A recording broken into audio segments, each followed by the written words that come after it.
L-użu ta' droga eroina f'Malta huwa wieħed qawwi anke meta mqabbel ma' dak f'pajjiżi Ewropej oħra.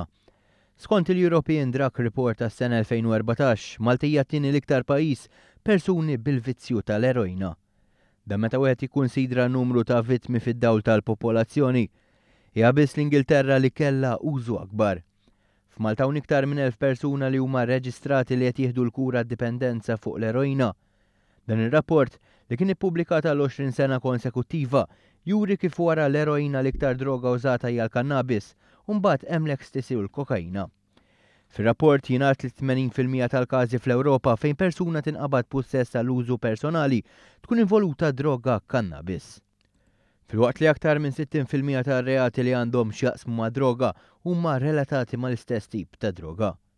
F'dawn l-aħħar 20 xahar f'pajjiżna nqabdu 51 persuna li kienu qed jieħdu l-eroina, 115 bil-kokaina u 45 bl-ecstasy. Kien hawn ukoll 71 qabda ta' droga kannabis.